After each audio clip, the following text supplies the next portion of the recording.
Welcome to my channel Medicosis Perfectionalis. Today's topic, Hereditary Spherocytosis. This is a video in a series on anemia, so you can go to my playlist on hematology oncology to get all of the videos, and please consider subscribing to get future videos. Hereditary Spherocytosis. What's the problem here? It's a hemolytic anemia, and of course in hemolytic anemia we can get what? Jaundice. Okay, and normally your RBC membrane is this biconcave disc. It's flexible, it's nice, and it has an increased surface area. It's like the vagina has a lot of folds so that it can expand when birth of the baby comes. But in spherocytosis, your RBC is rounded. Is this a good thing or a bad thing? This is bad. This is not flexible. If it just swells a little bit, it can burst and hemolysis can occur. There is jaundice because it's a hemolytic anemia. And since it's a hemolytic anemia, unconjugated bilirubin will rise. The liver will try to conjugate it and will send it to the gallbladder. It will bind to calcium and form pigmented stones. There are two types of stones, the yellow cholesterol stones and the dark pigmented hemolysis stones, which are these. Why did I draw a spleen here? Because it's an extravascular hemolysis which occurs in the spleen. Oh, do you mean that I can have splenomegaly in hereditary spherocytosis? You bet. I repeat this slide every single video for a reason. See these nice red blood cells? Usually they are biconcave, and when you see them like from above, there is a central pallor. That's the normal red blood cell. Not so in hereditary spherocytosis. Normocytic anemia has an MCV from 80 to 100. Causes blood loss, underproduction, overdestruction, or hemolysis. The reticulocyte index here is more than 2.5. Intrinsic defect or extrinsic defect. Where is spherocytosis here? It's a membrane defect. Intrinsic, yes, because it's intrinsically in the RBCs. It's not something from outside of the red blood cell. It's intrinsic. It's in the red blood cell membrane. As you know from the previous video, we have two types of hemolysis, intravascular and extravascular. Hereditary spherocytosis is an extravascular hemolysis, which means the hemolysis will occur in one of the reticuloendothelial organs, such as the spleen, mainly the spleen. And here's the slide that summarizes everything that occurs in extravascular hemolysis. I've explained this before in my video on extravascular hemolysis. Now let's go to hereditary spherocytosis. Normally, your red blood cell membrane is a membrane. Really? Yes, a lipid bilayer membrane, as any other membrane. So, we have some proteins. You know, any lipid bilayer membrane has some proteins within it. Okay. These proteins will include band 3 protein, ankyrin protein, two proteins forming a helix. They are the alpha spectrin and the beta spectrin proteins. They are bound to actin tropomyosin complex. So, you know that any cell has a cytoskeleton in the same manner that any body has a skeleton. The cell, of course, has a skeleton called a cytoskeleton. It has actin, so it can contract. It can contract the membrane, giving it some flexibility. And the actin is joined to the lipid bilayer and to the spectrin helix. Okay, so in hereditary spherocytosis, where is the problem, please? The problem is a defect in band 3 protein, in ankyrin, in spectrin. Wow. So, you're saying that the lipid bilayer will have a problem? Yes. You're saying that the cytoskeleton will have a problem? Absolutely yes. So normally you have your red blood cell with a biconcave disc. It can expand. Yes, this biconcave disc can expand. Let's say that it is put in a hypotonic solution, and the osmosis will pull water from the hypotonic to the hypertonic. Inside the red blood cell is relatively hypertonic to this hypotonic fluid. So the red blood cell will pull fluid. So the hypertonic pulls from the hypotonic. Normally the red blood cell is nice and it can expand like this or even become circular like this. That's why we have a biconcave disc in the first place. It can expand. This is number one. Number two, it can maneuver through the spleen. The spleen has veins called sinusoids. Okay, these sinusoids have pores, okay, or openings. Normally the red blood cell can squeeze itself through the sinusoids. That's the normal. That's why we have a biconcave disc, which is so nice. Not so much with hereditary spherocytosis. The defect in the spectrin, ankyrin, and band3 proteins, which will lead to formation of some microvesicles on the surface. Why is that? Because these proteins are missing. The membrane is weak, so it starts to bleb like this, forming some microvesicles. Also, since the membrane is weak, some potassium and water will escape from the membrane to outside, so the blebs will enlarge. You have blebs outside and dehydration inside. Together will lead to forming a spherocyte. This is spherocytosis, which will lead to decreased surface over volume ratio. Why is that? This biconcave normal cell have a huge surface area. That's why we have a biconcave disc. The vagina has a huge surface area because it has a lot of folds inside so that it can expand when childbirth or parturition comes. This cell has not enough surface area. It's just a ball, a sphere. So there is decreased surface volume ratio. And there is no center pallor. I've told you that normal RBC has central pallor here. Why there is no central pallor? Because it's condensed. It has lost a lot of microvesicles and blebs, and now it's just a small ball of condensed hemoglobin. Small ball of condensed hemoglobin. That's hereditary spherocytosis. Please do not be fooled. Spherocytes can be present with any hemolytic anemia, but this is not the same as hereditary spherocytosis.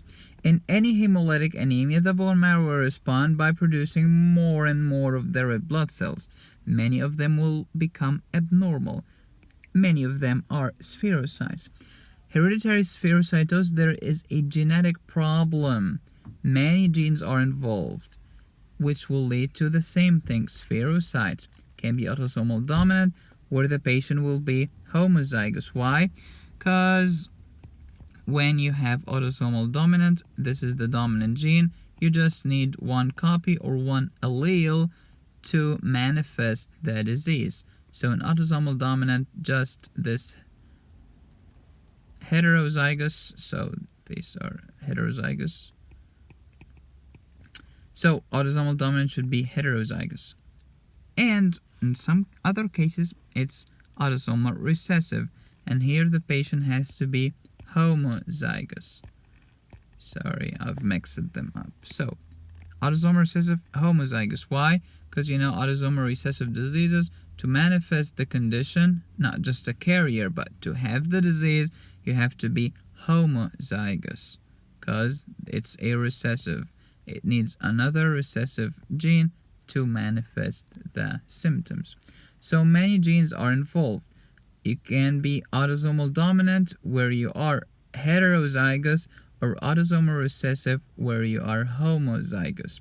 Family history, of course, since it's autosomal dominant or recessive, you can have a family history, but not always.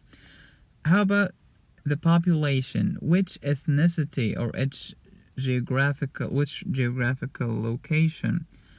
Northern European. It's abundant in Northern European. Contrast that with thalassemia. Thalassemia were in the Mediterranean region, North Africa, Southern Europe, which means Greece, Italy, etc. Northern European with hereditary spherocytosis. Northern Europeans. You'll have a kid with a large spleen and some gallstones, and you don't know why. He's so young to have some gallstones. Why is that? Because he has hereditary spherocytosis. You can blame his parents. Now to the story. You have some microvesicles on this red blood cell due to a membrane defect in some proteins such as spectrin ankyrin band 3. And blebs will enlarge and suddenly your cell is a spherocyte. The spleen will never let it happen. These spherocytes will get stuck on the sinusoids, and then the macrophages will come and phagocytose them. Because need to clean up the space. Nobody should be stuck here. I will eat them. And of course, it's an extravascular hemolysis, so the macrophage eat the RBCs due to an abnormal membrane and will eat it. The RBC has hemoglobin, heme and globin. Heme has iron and protoporphyrin. Protoporphyrin will convert to unconjugated bilirubin, go to the liver to become conjugated. The liver is working really hard. The spleen is working really hard to destroy the red blood cell. Liver is working hard to conjugate the bilirubin. Conjugated bilirubin goes to the gallbladder. The gallbladder converts it back to unconjugated bilirubin, binds it to calcium, and now you have some calcium bilirubin pigmented dark brown stones in your gallbladder. And of course you have jaundice because you have a lot of unconjugated bilirubin. But for you to manifest jaundice, the bilirubin has to be more than 2.5. Keep this in mind. Okay, add some parvo B19 virus and you'll end up with aplastic crisis, and I've talked about that in my video on aplastic anemia. So this is the problem with hereditary spherocytosis. Can I get low haptoglobin? Yes, indeed. Can I get increased LDH? Of course you can. Can I get some unconjugated hyperbilirubinemia? Of course. Can I get some urobilinogen in the urine? Yes, indeed. Now to the diagnosis. Clinically, a kid with anemia, jaundice, maybe gallstones, and huge spleen. Maybe there is a family history. Now to the lab results. How about hemoglobin and hematocrit? Both are decreased. Why? It's anemia. By definition. How about MCV? Usually normal. It's a normocytic anemia, or maybe decreased, because I've told you that these spherocytes are small, rounded, condensed mass of hemoglobin. So it's normal, or maybe decreased, but usually normal. Mean corpuscular hemoglobin concentration, which I've talked about in my video on erythrocyte indices, is increased. Big deal. Why? It's the only anemia with a high MCHC. Big time. Take it to the bank. Normal MCHC is 33 grams per deciliter. Here in hereditary spherocytosis, it's increased. It's more than 33. How about the red cell distribution width? Maybe increased. Why? Hemolysis, bone marrow is going crazy, producing a lot of RBCs. They are not equal in size. They are abnormal shapes, just keeps producing them. So maybe RDW can be high, but not always. Reticulocytes, yes, that's hemolysis. Any hemolysis will have reticulocytosis if your bone marrow is responding well. How about bilirubin? Increased. Which one? Unconjugated or conjugated? Both. But the unconjugated bilirubin is way higher than the conjugated bilirubin. And of course, you can have some urobilinogen in the urine. Coombs test negative. There is no antigen-antibody reaction here. It's just a membrane defect. The red blood cell gets stuck in the spleen. Macrophages eat them. No antigen-antibody reaction. How about liver ultrasound? Yes, you can see these ugly dark brown stones on ultrasound. But of course, ultrasound will not show you the stone is dark brown. It's just for you to know on biopsy.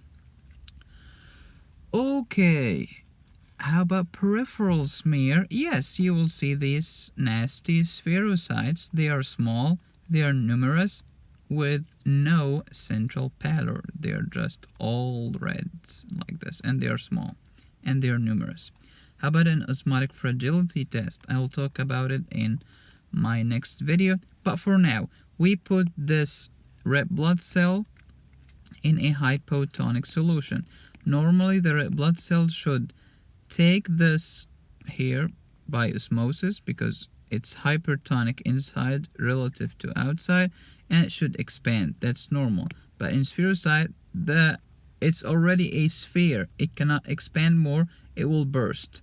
So that's a positive osmotic fragility test.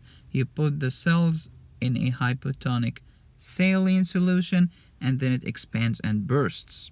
So you will have hemolysis, and that's a positive test. There is a test called eosin 5 maleimide binding test. Looks for the band 3 protein on the cell membrane of the red blood cell. Maybe we can do some membrane studies to look for spectrin, ankyrin, and band 3. Yup, we can do some molecular studies because there are a lot of genes identified to cause hereditary spherocytosis. Yes, which of the following tests is the most accurate? Molecular studies, gene studies. Okay, but what if my exam doesn't have this as a choice? Then pick membrane studies. What if it's not there? Pick eosin 5 maleimide binding test. What if it's absent? Then pick osmotic fragility test. So accuracy of the test increases as we go down. Molecular studies is the most accurate.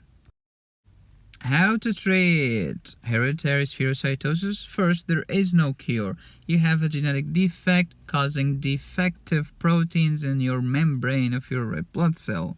There is no cure for that till this moment. But you can manage it by giving EPO. Since it's anemia, normocytic, you can give EPO to stimulate the bone marrow to try to produce more red blood cell because many of them are being destroyed. Give folate and iron. Why is that? Because in hemolysis, the bone marrow is going crazy. It needs a lot of food. It needs a lot of nutrients and a lot of supplies so that it can build new red blood cells. And you know that DNA synthesis of the red blood cells require folate. Hemoglobin synthesis of the red blood cell requires iron. And we can do splenomegaly, but we should wait until puberty because spleen is a lymph organ that is like necessary for kids. So we wait until they reach puberty. And before splenectomy, we give anti-pneumococcal vaccine because you know the spleen protects us against capsulated organism. So when you remove the spleen, you can get infection with pneumococci. So you give the vaccine before removing the spleen. Then you go ahead and remove the spleen, and you can give penicillin prophylaxis after removal, but this is controversial. Please be aware. Splenectomy will stop the hemolysis, yes of course, but it will never remove the spherocytes. You will always have these nasty spherocytes, but there is no way hemolysis will occur because I've removed the spleen with its nasty sinusoids and macrophages destroying every single thing. That was hereditary spherocytosis in a nutshell. And do not forget to remove the gallbladder if you have gallstones. I'll see you in the next video. I hope you have wonderful time studying medicine. I know it's terrible. We are in it together.